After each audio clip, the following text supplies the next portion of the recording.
Good morning students, myself Shan Patel. Today we are going to start part 4 of chapter number 13, motion and time.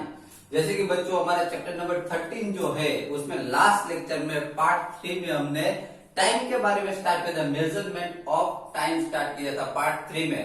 Part 3 में हमने measurement of time के बारे में समझा था कि आज के टाइम में, पहले के टाइम में तो जब हमारे जो एल्डर्स जो थे वो टाइमिंग जो है वो शेडो से पता लगाते हैं, शेडो शॉर्ट है लॉन्ग है उसके ऊपर से टाइमिंग का मेजरमेंट करते थे। मैंने आपको बताया कि उनको वन डे काउंट करना हो तो वो आज सनराइज होती है, आज सनराइज हुआ, बाद में फिर से जब सनराइज होगा तब उसको वन डे में काउंट करते थे। उसके बाद में उसको 1 मंथ हुआ कि नहीं वो कैसे पता चलता था कि जब आज न्यू मून हुआ तो नेक्स्ट न्यू मून जब होगा तब उनको पता चलता था कि 1 मंथ कंप्लीट हो गया। उसी तरीके से 1 ईयर जब अर्थ जो है जब सन के अराउंड 1 रिवोल्यूशन कंप्लीट करती है तो 1 ईयर हुआ।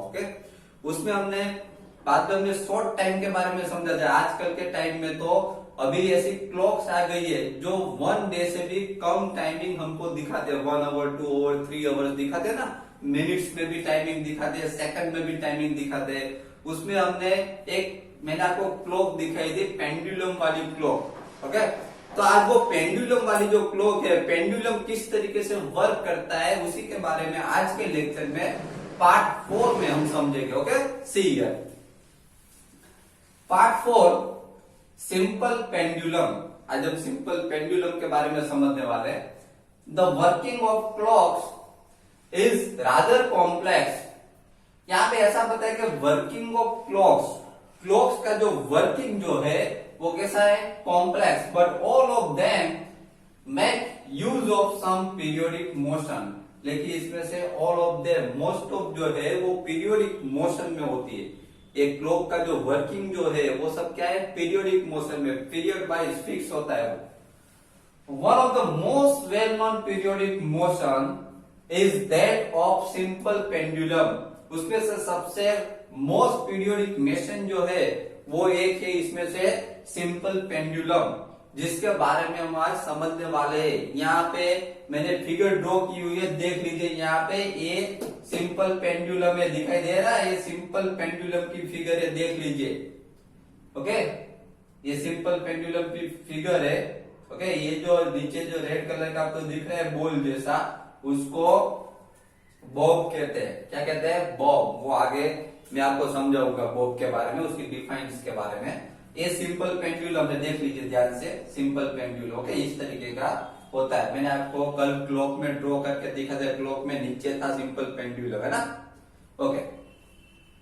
और ये उसकी पोजीशन है, different positions of the Bob. ये जो बॉब है उसकी डिफरेंट पोजीशंस यहाँ पे दिखाई गई है।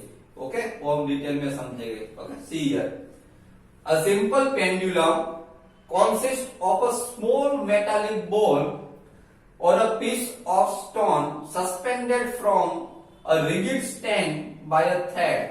देखे यहाँ पे ऐसा बताया गया है कि जो सिंपल पेंडुलम जो है उसमें एक स्मॉल मेटालिक बॉल होता है। क्या होता है, ये दिखाई दे रहा है आपको, ये small metallic ball. Simple pendulum में एक स्मॉल मेटालिक बॉल होता है, तो पीस ऑफ स्टोन या फिर पीस ऑफ स्टोन भी कह सकते हैं। Suspended from a rigid stand. ये सस्पेंड मींस मूव हो सकता है इस तरीके से। अपनी प्लेस से वो मूव हो सकता है। सस्पेंडेड, इसको सस्पेंडेड कहते हैं, ऐसे मूव हो रहा हो ना। इसको क्या बोलते हैं, सस्पेंडेड हो रहा है, मूव हो रहा है। ऐसे हो सकता है move. Now rigid stand by a thread. ये जो बॉब जो आपको दिखाई दे रहा है वो ये ब्लैक कलर की लाइन जो थ्रेड से इसको लटकाया होता है, हैंगिंग किया होता है। The metallic ball is called the Bob of the pendulum. देखिए बच्चों, ये जो मेटालिक बॉल जो है, ये मेटालिक बॉल को क्या कहा जाता है, बॉब। ये मेटालिक बॉल जो है पेंडुलम में उसको बॉब कहा जाता है। Bob, clear. किसको बॉब कहा जाता है, तो ये मेटालिक बॉल जो है जो थ्रेड से, जो सस्पेंडेड जो है, थ्रेड से लटका हुआ, हैंगिंग किया हुआ ये बॉल, उसको बॉब कहा जाता है, याद रखिएगा। Okay, clear? Okay, then now figure show the pendulum at rest in its mean position. यहाँ पे फर्स्ट जो फिगर जो है उसमें यहाँ पे दिखाई दे रहा है कि ये जो सबसे पहले ये अपने मीन पोजीशन में होता है। मीन पोजीशन मीन्स यहाँ पे बीच में देखो, ये पेंडुलम जो है ये बीच में जो ओ पोजीशन में है, ये इसकी मीन पोजीशन है। ओके, याद रखिएगा। When the bob of the pendulum is released after taking it slightly to one side, it begins to move to and fro। यहाँ पे ऐसा बताया गया है कि जब ये अपनी मीन पोजीशन में होता है, यहाँ पे बीच में वो पोजीशन में होता है बॉब, बराबर, पहले ऐसे ऐसे होता है अपनी मीन पोजीशन में। ओके, बाद में यहाँ पे ऐसा बताया गया है कि बाद में जब इसको हम स्लाइटली मूव करेंगे, इसको मैं स्लाइटली मूव करूं, देखिए इसको मैं स्लाइटली मूव करूं तो वो क्या होगा, टू एंड फ्रो पोजीशन में आएगा। जब मैं इसको स्लाइटली मूव किया, पहले ऐसे मीन पोजीशन में था, मैं इसको स्लाइटली जब मूव करूंगा तो ये क्या होगा, टू एंड फ्रो पोजीशन में। To and fro position means मैं आपको बताता हूं to and fro position means क्या होती है। जैसे कि यहां से मैंने स्लाइटली मूव किया तो इधर जाएगा, बाद में ऐसे आएगा, यहाँ पे जाएगा, वापिस आएगा, जाएगा, आएगा, जाएगा, आएगा। तो इसको टू एंड फ्रो पोजीशन बोलते हैं। यहाँ पे गया, बाद में वापिस आया, ऐसे ऐसे, इसको टू एंड फ्रो पोजीशन, गया आया, गया आया, समझ में आ रहा है? इसको टू एंड फ्रो पोजीशन बोलते हैं। Clear? Okay, now the to and fro position of a simple pendulum is an example of a periodic or an oscillatory motion। देखिए ये टू एंड फ्रो पोजीशन जो है उसको पीरियोडिक कहा जाता है या तो ऑसिलेटरी मोशन कहा जाता है, याद रखेगा। ओके, अगर पीरियोडिक या फिर ऑसिलेटरी मोशन की डिफाइन आपको पूछी गई हो तो आप ये लिख सकते हो, the two and fro motion of a simple pendulum is an example of a periodic or an oscillatory motion। ये टू एंड फ्रो पोजीशन जो होती है, ये टू एंड फ्रो पोजीशन जो होती है उसको क्या कहा जाता है, ऑसिलेटरी मोशन कहा जाता है। Clear? Okay, now the pendulum is said to have complete one oscillation when its bob starting from its mean position O moves to A, to B and back to O। देखो यहाँ पे ऐसा बताया गया है कि वन ऑसिलेशन किसको कहा जाता है। यहाँ पे वन ऑसिलेशन के डिफाइन दी गई है कि वन ऑसिलेशन किसको कहा जाता है। वन ऑसिलेशन किसको कहा जाता है, देखिए one oscillation when its bob starting from its mean position O।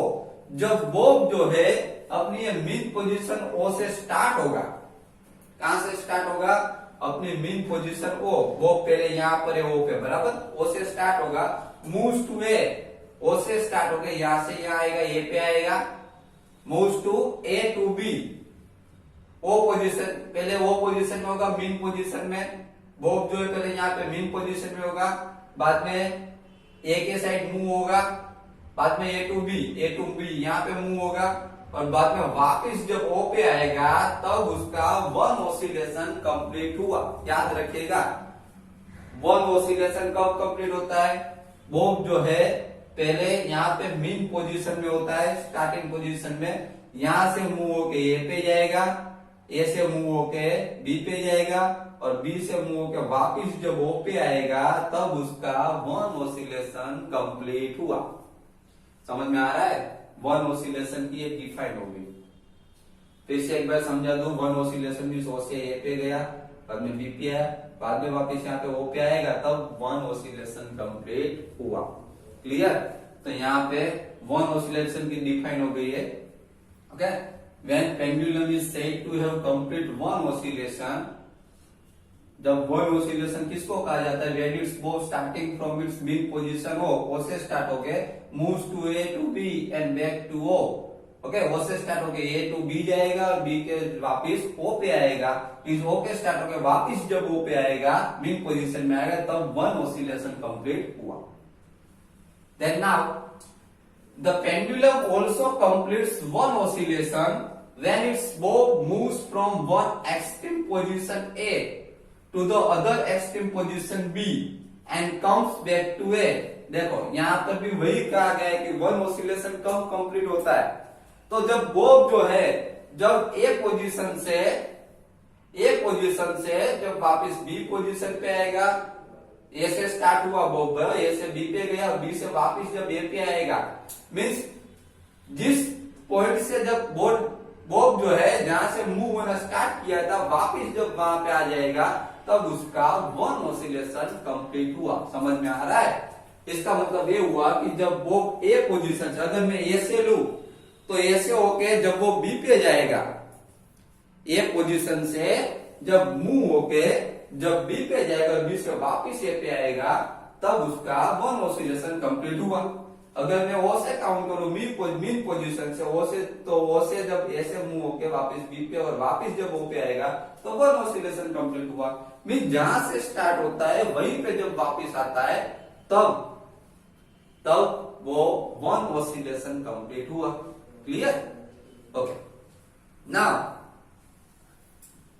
The time taken by the pendulum to complete one oscillation is called its time period। यहाँ पे टाइम पीरियड की डिफाइन दी गई है कि टाइम पीरियड किसको कहा जाता है। यहाँ पे टाइम पीरियड की डिफाइन दी है कि टाइम पीरियड किसको कहा जाता है। ओके, टाइम पीरियड किसको कहा जाता है, देखिए कि वन ऑसिलेशन कंप्लीट करने में पेंडुलम को जो टाइम लगता है उसको टाइम पीरियड कहा जाता है।